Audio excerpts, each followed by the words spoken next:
Nghe An launches 2026 Tet Tree Planting Festival. The Fed proposes new measures to strengthen banking system risk controls. Risk of unrest grows in United Kingdom amid food crisis.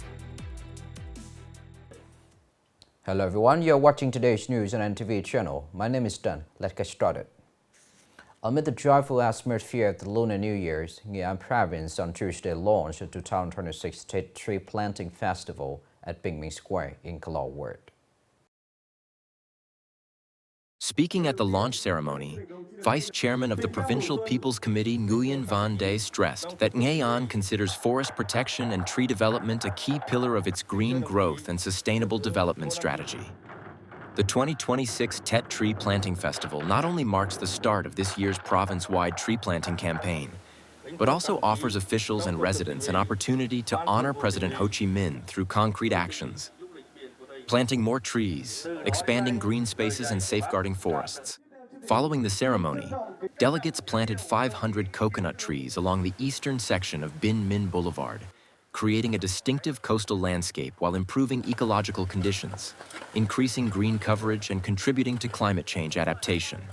The initiative also aims to promote a greener, cleaner, and more attractive image for Kuala Lumpur as a seaside tourism hub. The U.S. Federal Reserve has unveiled a proposal to revise its risk supervision framework for commercial banks, aiming to prevent financial institutions from closing accounts or denying services to customers on unfair grounds. The draft rule, now open for public comment, would bar examiners from penalizing or discouraging banks from serving customers engaged in lawful activities. Instead, the Fed said supervision should focus on risks that directly threaten the safety and soundness of the banking system. Since 2025, the central bank has stopped factoring reputational risk into bank examinations. The new proposal would formally codify that approach. U.S. financial regulators maintain that concentrating on traditional risks, such as credit and market risk, remains the most effective way to safeguard banks' reputations. The United Kingdom could face food-related unrest in the event of major shock, as long-standing structural weaknesses have turned the country's food system into powder keg. More than 30 experts warn in a new study published in the journal Sustainability. The three most dangerous shocks identified are extreme weather, cyber attacks, and war. Such events could disrupt supply chains and drive up food prices, fueling social tensions and, in a worst-case scenario, triggering violence or riots. A related 2023 analysis found that 80% of experts believe large-scale violence linked to a food crisis is possible within the next 50 years, with 40% warning the risk could materialize within a decade.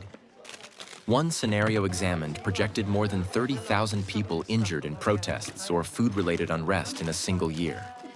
In response, the UK government is investing billions of pounds in technologies to boost productivity and develop climate-resilient crops. Experts also recommend diversifying supply sources, promoting regenerative agriculture, and providing emergency cash support to vulnerable households to reduce the risk of crisis. Coming up next are some data news. The Ministry of Home Affairs forecasts that employment could rise by around 300,000 in the first quarter of 2026, compared with the fourth quarter of 2025, bringing the total number of employed workers to approximately 53 million. The increase signals continued economic recovery and production expansion in the early months of the year. Hiring demand is expected to grow strongly in several sectors. Food processing and manufacturing is projected to expand by 3.1%, motor vehicle production by 1.6%, and the manufacture of transport equipment and other transport vehicles by 2.6% each. The figures underscore the manufacturing and processing sector's continued role as a key driver of job creation, particularly in export-oriented industries and global supply chains.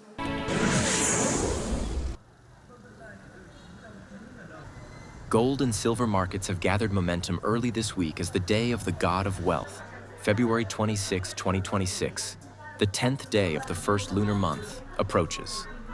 Major jewelry stores in Ho Chi Minh City and Hanoi have seen long lines of customers since early morning, particularly for small items such as plain gold rings and traditional wedding bands, amid heightened demand for good fortune at the start of the year.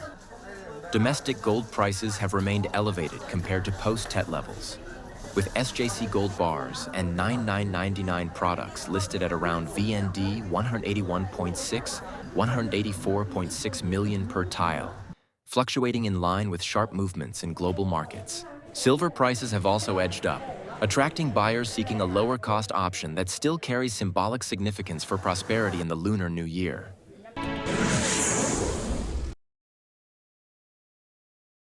Vietnam continues to be rated by international organizations as the world's most affordable country for living and travel, making it an increasingly attractive destination for expatriates and European tourists. The country has ranked first globally for lowest cost of living for 5 consecutive years. Some 89% of foreign residents expressed satisfaction with their daily expenses, while 87% said their income is sufficient for a comfortable life. French outlet Journal du Nez also described Vietnam as the cheapest country for travel and residence. Prices for goods and services remain highly competitive, from dining and accommodation to transportation. Experiences such as cruises in Ha Long Bay or trekking in Sapa are considered reasonably priced, further strengthening Vietnam's position on the global tourism map.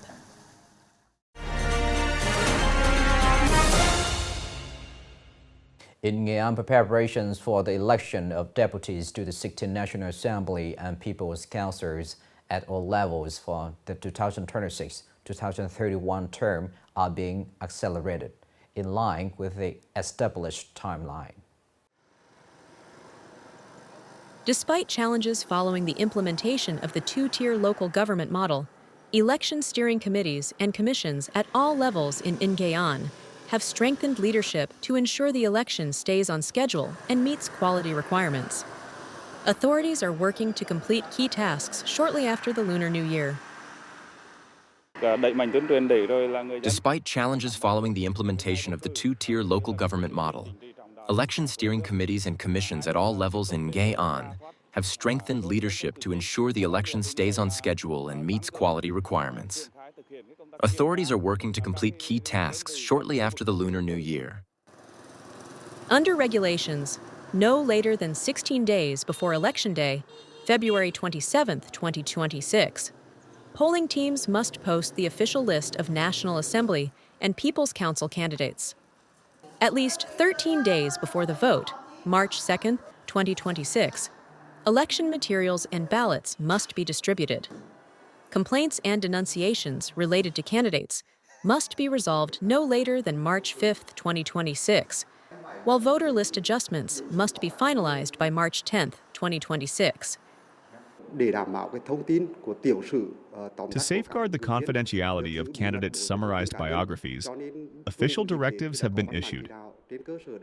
In line with these instructions, the ward has directed its professional departments to make necessary adjustments to the information in preparation. As of now, all materials are ready for printing, ensuring compliance with the legally mandated timeline for public posting. The National Election Council has approved early voting on March 13, 2026, 2 days ahead of nationwide polling, at 55 polling stations across 31 constituencies in 12 communes, mainly in mountainous and border areas with difficult transport conditions. As a member of the Muong ethnic minority living in a border area, I believe this election presents an opportunity to choose the right representatives, individuals of integrity and strong moral character. Province-wide, 28 candidates are competing for 16 National Assembly seats across 6 constituencies, while 140 candidates are running for 85 seats in the Provincial People's Council in 20 constituencies for the 2026-2031 term. This is the end of the show today. Thank you for watching.